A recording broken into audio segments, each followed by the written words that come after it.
이번에는 메모리 시스템에 대해서 알아보도록 하겠습니다. 먼저 메모리 특성, 그 다음에 주소 디코딩, 주소 버스의 다중화, 그 다음에 메모리 내부 조직, 그 다음에 PC 메인보드의 메모리 구조가 어떻게 되어 있는지 설명하도록 하겠습니다. 먼저 메모리 특성은 메모리 시스템 특성에 따라 메모리 시스템을 분류할 수가 있습니다. 내부 메모리, 외부 메모리에 따라 그 특성이 서로 다릅니다. 내부 메모리와 외부 메모리의 특성을 위치, 용량, 전송 단위별로 서로 구별해 보면 다음과 같습니다. 내부 메모리는 레지스터, 메인 메모리, 캐시까지를 얘기를 합니다. 그 다음에 용량은 바이트나 워드 단위로 표시하고요. 전송 단위는 워드 단위로 전송합니다. 반면에 외부 메모리는 주변 메모리 장치, 즉 디스크나 테이프와 같은 주변 메모리 장치, 외부 저장 장치를 얘기합니다. 그리고 주로 컨트롤러를 통해서 CPU와 통신하게 됩니다. 그 다음에 용량은 바이트 단위로 표시하고요. 그 다음에 전송 단위는 블록 단위, 512나 1KB 단위의 블록 단위로 전송하게 됩니다. 메모리 접근 방식은 순차적 접근 방식, 직접 접근 방식, 임의 접근 방식, 연관 접근 방식 이렇게 나눌 수가 있겠습니다. 각각에 대해서는 이미 알고 있는 바와 같이 순차 접근 방식은 테이프, 자기 테이프나 이런 자기 테이프 대표적이라 할 수 있고요. 이런 순차 접근 방식은 접근 시간이 가변적입니다. 두 번째는 다이렉트 접근 방식의 디스크가 되겠습니다. 접근 시간이 역시 가변적이고요. 임의 접근 시간은 메인 메모리로나 캐시로 주로 반도체 메모리인 경우가 여기에 해당되겠습니다. 접근 시간이 항상 일정합니다. 다음에 연관 접근은 어드레스가 아닌 컨텐츠를 가지고 데이터 저장 장소를 찾아내는 그런 메모리가 되겠습니다. 캐시에 사용되고 있습니다. 연관 접근 방식을 좀 더 살펴보면요. 기억 장소에 데이터와 함께 키 값을 같이 저장합니다. 키 값을 비교해서 기억 장소를 식별합니다. 일반 메모리가 어드레스를 가지고 기억 장소를 식별하는 것에 비해서 연관 접근 방식에서는 키 값을 비교해서 기억 장소를 식별하게 됩니다. 이러한 연관 접근 방식 메모리의 장점은 기억 장소 활용도가 증가한다는 점입니다. 메모리 공간 중에 필요한 장소만 사용할 수 있기 때문에 기억 장소의 활용도가 증가하는 장점이 있습니다. 단점은 키 저장 공간이 필요하고 그 다음에 키 값을 비교하는 비교 시간이 소요된다는 점이 단점이라 할 수 있겠습니다. 다음은 메모리 성능에 대해서 알아보도록 하겠습니다. 먼저 첫 번째 성능 지표는 접근 시간이 되겠습니다. 액세스 타임, 레이턴시라고 얘기하는 메모리 읽기 쓰기 작업에 소요되는 시간을 말합니다. 두 번째는 메모리 사이클 타임이 되겠습니다. 반복적 메모리 접근 시 연속적 접근이 가능한 최소 시간을 얘기합니다. 그러니까 데이터를 연속적으로 읽어올 때 연속적 접근이 가능한 최소의 시간이 되겠습니다. 첫 번째 접근이 끝난 다음에 두 번째 접근이 시작될 때까지 걸리는 시간이 메모리 사이클 타임이 되겠습니다. 일반적으로 메모리 사이클 타임은 메모리 접근 시간, 액세스 타임 하고요. 거기다가 두 번째 메모리, 이게 두 번째 메모리가 되겠죠. 두 번째 메모리 접근이죠. 메모리 액세스. 그걸 시작할 때까지 걸리는 시간이기 때문에 접근 시간 플러스 첫 번째 메모리 접근 시간 플러스 두 번째 메모리 접근을 위한 준비 시간이 되겠습니다. 전송률은 트랜스퍼 레이시라고 하는데 메모리 시스템에 데이터를 전송하는 속도를 얘기합니다. 임의 접근 메모리인 경우는 사이클 타임 분의 1이 전송률이 되겠습니다. 다음 물리적 특성은 휘발성, 비휘발성 얘기가 되겠고요. 그 다음에 가변성, 파괴성을 생각할 수 있겠습니다. 휘발성, 비휘발성은 전원 공급 중단 시 저장한 데이터가 훼손되느냐 안 되느냐 그 여부에 따라서 훼손되면은 휘발성, 훼손되지 않는 경우는 비휘발성이라고 얘기할 수 있습니다. 가변성은 저장된 데이터에 대한 삭제 가능 여부를 말합니다. 그래서 OTP, 원타임 프로그래머블 디바이스하고 MTP, 멀티플 타임 프로그램 디바이스가 이렇게 나눌 수가 있는데 일반적으로 OTP를 한번 쓰면은 다음에 못 지우죠. 이런 것들은 가변성이 떨어진다고 얘기할 수 있겠습니다. 다음에 디스트럭티브니스라고 되어 있는 파괴성입니다. 데이터 접근 시 저장된 데이터의 파괴 여부에 따라 여부를 말합니다. 마그네틱 코어를 제외한 대부분의 메모리는 비파괴성이 되겠습니다. 파괴성 메모리인 경우에는요, 읽은 다음에 읽은 값을 다시 써줘야 되는 작업이 필요하게 되겠습니다. 다음은 메모리 조직을 다시 한번 정리하도록 하겠습니다. 워드를 구성하기 위한 메모리 비트의 배치 형태에 따라서 메모리 조직이 좀 달라지게 됩니다. 첫 번째는 워드 익스펜션이 되겠습니다. 워드 길이를 확장해서 데이터폭을 확장하고 여러 개의 메모리를 병렬로 접속해서 워드를 익스펜션 하게 됩니다. 즉, 1비트짜리 메모리를 8개를 붙여서 8비트짜리 메모리를 만드는 이런 형식이 되겠습니다. 그 반면에 뎁스 익스펜션은 용량 익스펜션이라고 얘기할 수 있는데요. 주소 길이를 확장하는 겁니다. 즉, 메모리의 캐패시티, 용량을 확장하는 것이 되겠습니다. 여러 개의 메모리를 직렬로 접속하면은 메모리 용량을 늘릴 수가 있겠습니다. 그림에서 보는 바와 같이 워드 익스펜션은 메모리를 병렬로 입력해서 1비트씩 담당하게 됩니다. 그래서 실제 그 밴드위스가 NN이라면은 최종은 3N이 되겠죠. 이것은 워드 방향, 워드의 길이를 증가시키는 겁니다. 반면에 뎁스 익스펜션은 메모리 용량을 증가합니다. M 사이즈 메모리를 3개를 연결해서 3M이 되겠습니다.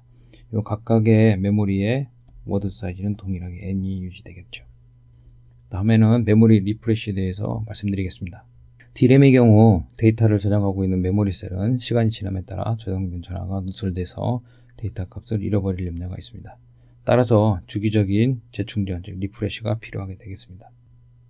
재충전의 빈도수, 얼마 만에 재충전하느냐, 또 그 방법은 어떻게 하느냐에 따라 방법은 메모리 반도체 제조 기술과 메모리 셀 설계 기술에 따라 서로 다릅니다. 재충전 작업으로 인한 대역폭 손실 발생은 피할 수가 없습니다. 다음은 메모리 주소 디코딩에 대해서 알아보겠습니다. 일반적으로 주소 공간이라고 하는 어드레스 스페이스라고 하는 것은 Nbit 어드레스로 접근 가능한 메모리 공간을 얘기합니다. Nbit 어드레스로 접근 가능한 메모리 공간은 EAN성 공간이 되겠죠. 이와 같이 메모리가 있을 때 어드레스가 Nbit일 경우에 어드레스 스페이스, 즉 용량하고 동일한 얘기가 되겠습니다. 어드레스 스페이스는 EAN이 되겠습니다. 주소 디코딩이라고 하는 것은 주소 전체 또는 일부를 해석해서 메모리 접근 제어 신호를 생성하는 작업을 말합니다. 이때 접근 제어 신호는 물리 메모리를 활성화시키는 신호인 칩 셀렉트 같은 신호를 얘기를 합니다. 따라서 여기서 만든 주소 디코딩을 통해서 얻은 제어 신호는 이런 칩 셀렉터와 같은 활성화 신호로 사용할 수 있겠습니다. 실제 메모리의 컨트롤 시그널 중에서 칩 셀렉트 신호가 있는데요. 이 칩 셀렉트 신호는 이 메모리를 활성화시켜주는 신호라고 볼 수 있습니다. 이 활성화시키는 이 신호는 실제로 어드레스의 일부 또는 전부를 이와 같은 디코더 로직을 통해서 활성화시켜서 이 메모리 공간을 액세스할 경우는 이 디코더 결과로 얻어지는 이 신호가 활성화돼서 이 메모리를 사용할 수 있게끔 되는 것입니다. 이러한 주소 디코딩이 필요한 경우는 비연속적인 주소 공간에 물리 메모리를 할당할 경우, 또는 물리 메모리의 주소 공간을 변경할 경우, 또는 특정 주소 공간에 물리 메모리를 할당할 경우에 이런 주소 디코딩 작업이 필요하겠습니다. 실제 주소 디코딩 예제를 보면은 32비트 주소를 출력하는 CPU에서 1기가의 물리 메모리를 연결하는 경우에는 여러 가지를 생각할 수가 있죠. 그래서 일반적으로 32비트 주소로 액세스할 수 있는 메모리 공간, 주소 어드레스 스페이스는 메모리 스페이스는 4GB의 어드레스 스페이스를 접근할 수가 있겠죠. 근데 실제로 4GB의 주소 공간이 있음에도 불구하고 CPU에 연결할 수 있는 메모리, 물리적인 메모리가 1GB밖에 없다고 가정했을 때 이 1GB의 물리 메모리를 4GB의 주소 공간에 어디에 매핑시키느냐에 따라서 얘기가 달라지겠습니다. 그래서 1기가의 메모리 공간을 30비트를 사용해서 메모리 셀에 접근한다. 즉 1기가는 30비트이기 때문에 전체 CPU에서 나오는 32비트 주소 중에서 30비트는 실제 물리 메모리 내부를 액세스하는 어드레스를 사용하고 나머지 2비트가 남는데 2비트를 가지고 나머지 실제 1기가의 물리 메모리가 매핑되는 공간을 정할 수가 있겠습니다. 자, 예를 들어서 주소 공간이 32비트니까 제로엑스 FFF가 있고 제로엑스 000, 즉 이게 그 로우 어드레스고 이게 하이 어드레스라고 가정했을 때 이렇게 1기가의 메모리, 즉 전체는 어드레스 스페이스는 32bit이기 때문에 4기가바이트의 메모리 어드레스 공간이 있겠죠. 그 중에서 물리적으로 1기가를 할당할 때 제일 밑에 여기다 액세스하는 경우에는 전체 32빗 중에서 상위 2비트를 제외한 나머지 30비트만을 어드레스로 사용하면 됩니다. 즉 이 부분은 무시해도 상관이 없다는 얘기가 되겠습니다. 하지만은 이와 같은 메모리 맵에서 이와 같은 1기가의 메모리 공간을 중간에 이렇게 활성화하는 경우에는 실제로 CPU에서 나오는 32빗 어드레스가 이 공간에 매핑될 수 있도록 디코딩 과정을 통해서 여기에 매핑시켜야 됩니다. 즉 이 32빗 어드레스 중에서 요 주소 부분 0x1ff까지겠죠. 요 범위의 주소 공간이 나올 때만 열로 이 피지컬 메모리 액세스 할 수 있게끔 명령을 디코딩 해야 되는 것이죠. 뭐 이 경우에는 실제로 요 부분 요걸 갖다가 디코딩해서 이 디코딩한 즉 0x1000000 이것을 디코딩을 통해서 나오는 이 신호를 이 메모리의 칩 셀렉트에 연결하면 되겠습니다. 즉 이 메모리 공간을 이렇게 임의 공간에 할당하는 경우에는 주소 디코딩을 통해서 원하는 주소 공간에 할당할 수 있어야 됩니다. 다음은 주소 버스의 다중화에 대해서 말씀드리겠습니다. D램 메모리를 살펴보면요, D램 메모리는 용량이 지속적으로 증가하고 있습니다. 용량이 증가하면은 주소 공간이 확장되겠죠. 주소 공간이 확장되면은 이 주소를 그 메모리 공간에 액세스할 수 있는 주소의 비트 수가 늘어나고요. 그 주소 비트 수가 늘어난다는 얘기는 주소 핀이 늘어나게 됩니다. 즉 메모리 워드 길이의 증가는 데이터 핀을 증가시키고 메모리 입출력 핀 수를 더 증가시킵니다. 따라서 메모리 워드 길이나 용량이 증가하는 경우에 모두 입출력 핀 수가 증가하게 됩니다. 입출력 핀 수가 증가하게 되면은 전체적으로 패키지의 크기가 증가하게 되고 실제로 칩 사이즈가 크게 됩니다. 일반적으로 주소 버스 폭이 데이터 버스 폭보다 큰 게 일반적입니다. 32빗 같으면은 대부분의 경우 주소 버스 폭이 32빗이고 데이터 버스 폭이 32빗이 되겠죠. 이게 같은 경우입니다. 하지만은 32빗 이하인 경우에는 만약 데이터가 8빗이다. 데이터가 8빗이다 이렇게 했을 때 어드레스도 만약 똑같이 8빗으로 하는 경우에는 어떻게 되겠습니까? 이게 8빗인 경우에는 그러니까 2의 8승에 256 기껏 해봤자 그 256개 정도의 메모리 공간밖에 액세스할 수 없습니다. 이것은 굉장히 작은 메모리거든요. 따라서 이런 경우에는 비록 8빗 마이크로 프로세서이지만 어드레스 공간은 뭐 16빗을 쓴다든지 아니면 10빗을 쓴다든지 이런 식으로 어드레스 버스 폭보다는 데이터 버스 폭보다는 큰 어드레스 버스 폭을 사용하게 됩니다. 어드레스 버스의 다중화, 즉 주소 버스의 다중화는 시간적 다중화를 많이 씁니다. 즉 용량이 커지면은 어드레스 버스를 구성하는 비트 수가 늘어나겠죠. 이 비트 수가 들어가면 핀 수가 늘어나기 때문에 이 어드레스와 어드레스 일부와 데이터 버스를 공유하게 됩니다. 즉 주소 버스를 분할해서 사용하게 되는데요. 어드레스를 분할해서 한 번은 로 어드레스, 그 다음에 한 번은 컬럼 어드레스를 사용하는 어드레스 자체의 분할도 있고요. 주소 버스 일부와 데이터 버스를 공동으로 사용하는 어드레스와 데이터 공유가 있습니다. 즉 이것은 첫 번째 방법은 어드레스를 뭐 가령 두 부로 나눈다든지 이렇게 해서 어드레스를 나눠서 입력하는 방법이고요. 두 번째는 어드레스 버스와 데이터 버스를 공동으로 사용하는 경우가 되겠습니다. 다음은 주소 버스 다중화 중 주소 버스 분할 다중화에 대해서 알아보도록 하겠습니다. 메모리 셀이 2차원 배열로 구성된 경우 로우 주소와 컬럼 주소를 분리할 수가 있습니다. 이렇게 함으로써 주소 버스 폭을 절약할 수가 있겠습니다. 여기 그림에서 보는 바와 같이 메모리 셀이 2차원적으로 배열되어 있고요. 1차원적으로 배열되어 있는 주소의 특정 셀을 액세스하기 위해서는 몇 번째 로에 몇 번째 컬럼이라는 이런 식으로 이 셀을 특정 지을 수가 있습니다.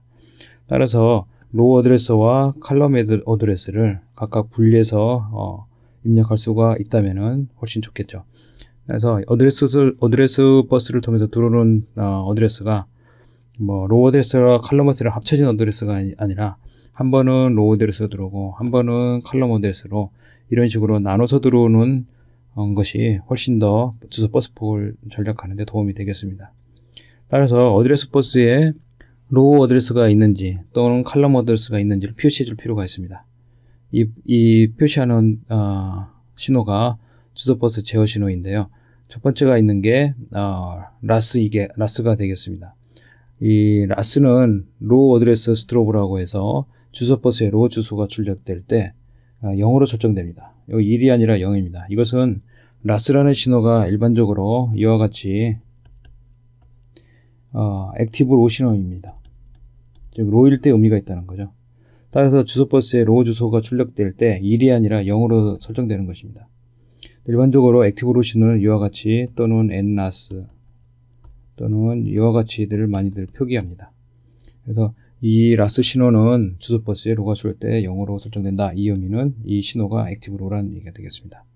마찬가지로 주소 버스에 칼럼 주소가 출력될 때는 칼럼 어드레스 스트로브라는 카스 신호가 0으로 설정됩니다.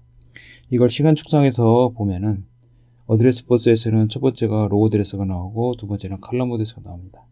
따라서 로우 어드레스, 칼럼 어드레스, 예를 들어서 로우 어드레스하고 칼럼 어드레스가 10bit인 경우에 이 경우에는 로우 칼럼이 5x5로 한다고 하면은 이 어드레스 버스는 실제로 5bit만 있어도 충분합니다. 즉 어드레스 버스 핀을 줄일 수 있다는 얘기가 되겠습니다. 그래서 어드레스 버스에 이거 8빗 어드레스 버스에 로우 어드레스가 나가고 칼럼 어드레스 시간에 따라서 로우가 먼저 나오고 다음에 칼럼이 나옵니다. 대신에 컨트롤 시그널을 써서 이와 같이 로우 어드레스 신호일 경우 액티브 로우죠. 로우 어드레스 스트로브가 이게 로우로 떨어집니다. 칼럼이 나갈 때는 카스 신호가 로우로 떨어지죠. 로우로 떨어짐으로써 이 어드레스 버스에 실린 어드레스가 칼럼임을 표시하는 것입니다. 다음은 유사한 방법으로 주소와 데이터 버스를 다중화하는 방법에 대해서 설명하도록 하겠습니다. 데이터 버스와 주소 버스가 같은 버스를 사용하는 방식이 되겠습니다.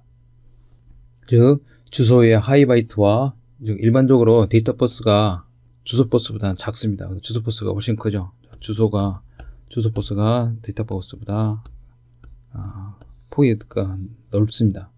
따라서 주소의 하이바이트와 데이터 버스가 공동으로 사용할 수가 있습니다. 즉 어드레스하고 데이터 공동으로 8빗을 쓰고 그 다음에 주소 버스가 모자라는 주소 버스의 주소 상위 버스는 단독으로 사용해서 이와 같이 즉 데이터가 8빗 버스고 어드레스 버스가 16빗인 경우에 16빗 중에 이 16빗의 상위 8빗은 어드레스 버스를 그대로 사용합니다. 대신에 하위 8빗은 어드레스 버스와 기존에 있는 데이터 버스를 같이 공유하게 됩니다. 이렇게 함으로써 실제 어드레스 버스를 반으로 줄이는 효과를 얻을 수가 있죠. 단, 이 제어 비트를 여기도 마찬가지로 써야 됩니다. 즉, 데이터 버스 상에 출력되는 데이터가 데이터인지 어드레스인지 이걸 표시해 줘야 되겠습니다. 즉, 데이터의 유형이 두 가지가 있겠죠. 실제 어드레스가 나오는 경우하고 데이터 나가는 경우. 데이터 버스 상이니까 데이터 버스이기 때문에 데이터 나가는 게 일반적이지만은 이와 같이 주소 버스와 데이터 버스를 다중화로 구성하는 경우에 따라서는 어드레스가 나올 수 있습니다. 마찬가지로 시간 축상해 놓고 볼 때 데이터 버스, 이 데이터 버스가 공유를 하게 되면 어드레스하고 데이터가 되겠죠. 이와 같이 8빗 첫 번째는 어드레스가 나가고 두 번째는 데이터가 나갑니다. 그랬을 경우에 상위에 있는 상위 바이트, 어드레스 상위 바이트는 그대로 어드레스가 나가겠죠. 따라서 이때 제어 비트는 어드레스 레치 이네이블이라는 제어 신호를 많이 쓰는데요. 이때 0이면 데이터, 1이면 주소를 출력하게 됩니다. 따라서 시간 축상에서 타임 축상에서 볼 때 어드레스가 나오는 이 부분, 즉 어드레스 데이터 버스에 어드레스가 실린 경우는 여기 하이가 됩니다. 즉 어드레스가 나갑니다 라는 표시죠. 이게 로우가 됐다는 얘기는 지금 AD 버스에 데이터가 실렸습니다 라는 의미가 되겠습니다. 주소 데이터 다중화 주소를 사용할 경우에 외부 메모리를 연결할 경우에 레치가 필요합니다. 즉 하이바이트 주소를 임시 저장하기 위해서 레치를 사용하게 되죠. 이 레치 활성화 신호로 어드레스 레치 이네이블을 쓰게 되고요. 무슨 얘기냐면은 제일 먼저 메모리 액세스 하기 위해서는 어드레스 버스가 먼저 안정이 돼야 됩니다. 즉 어드레스가 먼저 주어진 다음에 그 다음에 리드 라이트 시그널에서 리드 할 건지 라이트 할 건지 이 경우에 만약 리드 한다 그러면 이와 같이 되겠죠. 리드를 하게 되고, 그때 되면은 실제로 데이터 버스에 어떻게 되겠나요? 데이터 버스에 요 시간 뒤에 이게 액티베이션 된 다음에 한참 뒤에, 이걸 기준으로 해서 한참 뒤에 실제 데이터 버스에 요거 밸리드한 데이터가 흘러나오게 됩니다. 어드레스 주고 시그널을 주면은 요 시그널에 맞춰서 데이터가 흘러나오는 이런 구조로 되어 있습니다. 따라서 이와 같이 주소와 데이터를 다중화할 경우에는 이 데이터와 어드레스 일부가 같은 버스를 사용하게 됩니다. 그래서 이 경우에 먼저 데이터, 그러니까 이 AD 버스를 보면은 먼저 어드레스가 나간 다음에 이거 데이터가 나가는 거죠. 이 데이터 중에서 만약 16비트면은 하이 바이트 7에서 0까지 이 비트 수가 여기를 통해 나가고, 상위 어드레스 버스는 EDDR이라는 전용 버스에는 여기에는 상위 15에서 8이 되겠죠. 이 버스에는 어드레스가 마찬가지 이렇게 나가겠죠. 어드레스가. 그랬을 경우 여기 나오는 이 어드레스를 그대로 놔두면은, 어드레스를 이걸 놔두면 나중에 데이터가 나와서 여기서는 실제로 어드레스가 잃어버립니다. 즉 어드레스가 필요한 시점에서 데이터가 흘러나올 수가 있기 때문에 먼저 나간 이 어드레스를 어딘가에 잡아둬야 됩니다. 잡아둔 장소가 이 렛치에다 잡아두게 됩니다. 이때 어드레스가 나간다는 신호를 어드레스 렛치 이네이블이라는 신호가 이 어드레스가 나가는 것을 표시하게 되죠. 따라서 이 신호를 이 렛치에 클락이나 이런 걸로 사용하게 됩니다. 아니면 로드 신호를 쓰든지. 그렇게 되면은 AD 버스를 통해서 나오는 초기 하이 요 데이터가 여기에 있게 됩니다. 즉 여기에 어드레스가 이전에 나갔던 어드레스가 있고, 나중에 나오는 요 부분, 요 시점에서 잡아두면은 이 어드레스가 여기 나오고 하이 어드레스가 여기 나오고 상위 어드레스가 여기 나오죠. 요 두 개를 합쳐서 메모리 액세스하게 되는 겁니다. 그러고 나서 있게 되면 이 데이터가 이렇게 흘러 들어가는 거죠. 이와 같이 주소와 데이터를 다중화함으로써 핀수를 줄일 수가 있습니다. 다음은 메모리 내부 조직인 채널, 랭크, 뱅크에 대해서 알아보겠습니다. 채널은 CPU와 메모리 사이의 데이터 경로를 얘기하고, 랭크는 메모리 칩을 배열하는 구조에 대한 얘기고, 뱅크는 메모리 내부의 배열 구조를 얘기하게 되겠습니다. 먼저 메모리 채널은 메모리에서 I/O 발생 시 동일한 메모리 컨트롤러를 통해서 연결되며 하나의 데이터 경로를 공유하게 됩니다. CPU와 메모리 사이에 메모리 컨트롤러와 메모리 버퍼를 사용하게 되는데, 메모리 컨트롤러는 메모리 제어 신호를 발생하고, 메모리 버퍼는 메모리와 CPU 사이의 데이터 전송 속도 향상을 목적으로 사용하고 있습니다. 이와 같이 CPU하고 메모리, DIMM이나 SIM은 메모리 모듈을 얘기합니다. 이 메모리 모듈과 CPU 사이에, 즉 메모리와 CPU 사이에 메모리 컨트롤러가 있고 메모리 버퍼가 있습니다. 메모리 채널이라고 하는 것은 메모리 컨트롤러와 메모리 버퍼라고 이해하시면 되겠습니다. 그래서 메모리 채널이라고 하는 CPU에서 실제로 이와 같이 메모리로 향한 데이터 경로라고 이해하시면 되겠습니다. 다음은 메모리 랭크입니다. 메모리 랭크는 동일한 칩 셀렉트 신호선을 공유하는 여러 개의 DRAM 집합을 얘기합니다. 일반적으로 64비트 폭을 가지고 있고요. 에러 커렉셔널 코드를 포함하는 경우는 72비트가 됩니다. 그래서 싱글 랭크인 경우에는 64비트 버스가 하나가 있는 거고, 듀얼은 2개, 쿼드는 4개가 됩니다. 이와 같이 메모리 채널이 있을 때 메모리 칩 셀렉터 하나를 가지고 공유하는, 즉 이와 같이 랭크 1, 랭크 2 이런 식으로 공유하게 되고, 가져오는 데이터는 둘 중에 하나만 이렇게 가져오게 됩니다. 이 랭크 내부를 이렇게 들여다보면 이와 같이 여러 개의 칩으로 구성되어 있습니다. 64비트이기 때문에 8비트짜리 8개 이렇게 뭉쳐서 64비트를 만들게 됩니다. 이 메모리 랭크는 메모리 산업계 표준 그룹인 JEDEC에서 정의한 용어로 메모리 모듈에서의 메모리 블락을 얘기합니다. 메모리 랭크에 속한 메모리는 동시 접근이 가능하다는 얘기가 되겠습니다. 메모리 랭크와 메모리 모듈의 연결은 이와 같이 칩 셀렉터를 가지고 구분하고 있습니다. 랭크 0와 랭크 1은 동일한 칩 셀렉터 신호를 가지고 이와 같이 따로따로 구분하게 되는 거죠. 싱글 랭크인 경우에는 64빗보다 하나를 사용하는데 듀얼 랭크인 경우에는 이와 같이 버스가 두 개가 사용되고 있습니다. 이렇게 두 개, 위하고 윗면하고 아래면. 요 싱글 랭크이지만은 요게 원 사이드인 경우 있고요, 싱글 사이드인 경우 있고, 듀얼 사이드 심하고 딤하고 좀 다릅니다. 동일하게 이렇게 버스를 같이 공유하게 되는 거죠. 싱글 사이드 모듈 램, 더블 사이드 모듈 램, 그 다음에 더블 사이드 모듈 램 세 가지가 있는데요. 이 구성 방법이 좀 다릅니다. 싱글 랭크인 경우는 원 랭크, 싱글 사이드 원 랭크 있고요. 원 랭크이지만은 싱글 사이드인 경우 프론트하고 백하고 64빗을 크게 만드는 겁니다. 앞에 보여주는 이 두 번째 그림이 양쪽 사이드 되겠습니다. 이 경우 64빗을 만들 때 4빗하고 밑에 4빗에서 여기 한 사이드에서는 8빗으로 다 커버하는데 위에 4빗하고 밑에 4빗 합쳐서 8빗이 되는 거죠. 이게 그렇다고 보시면 됩니다. 그 다음에 저기 2랭크, 4랭크인 경우도 마찬가지입니다. 2랭크인 경우에는 듀얼 랭크, 4랭크는 쿼드 랭크라고 얘기하는데요. 이와 같이 프론트 백사이드에 랭크를 별도로 가지고 있는 경우고요. 4랭크의 경우는 프론트 2개, 백사이드 2개가 되겠습니다. 여기 세 개는 양쪽이 모듈 램인 경우 더블 사이드 모듈 램이고요. 이건 싱글 사이드 모듈 램입니다. 메모리 모듈에서의 랭크 표시는 이와 같이 1R, 2R, 4R 이런 식으로 되어 있습니다. 요 R이라고 이렇게 되어 있죠. 요것은 원랭크의 메모리 칩 대역폭이 8빗인 경우가 되겠습니다. 다음은 메모리 뱅크에 대한 내용이 되겠습니다. 메모리 뱅크는 메모리 칩 내부에서의 메모리 블럭을 얘기합니다. 그러니까 칩이 이렇게 쓸 때 데이터가 나올 때 뱅크 0, 1, 2, 3, 4, 5, 6, 7까지 해서 8개 뱅크가 있는 구조로 보여주게 됩니다. 보통 뱅크 하나는 이와 같이 로우하고 칼럼으로 이루어진, 첫 번째로, 두 번째로, 세 번째, 그 다음에 칼럼 1, 2, 3 이런 식으로 되겠죠. 이와 같이 뱅크의 개념은 2D, 그러니까 메모리 셀이 2D로 배치되어 있는 걸 하나의 뱅크로 보고요.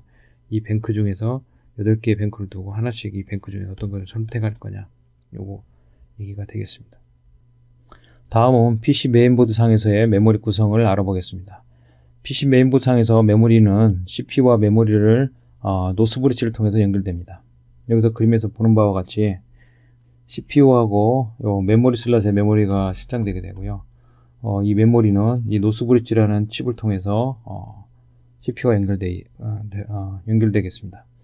노스 브릿지는 CPU와 고속버스를 통해서 직접 연결되는 칩이며, 즉 노스 브릿지는 이 프론트 사이드 버스, 고속버스를 통해서 CPU와 연결되게 됩니다.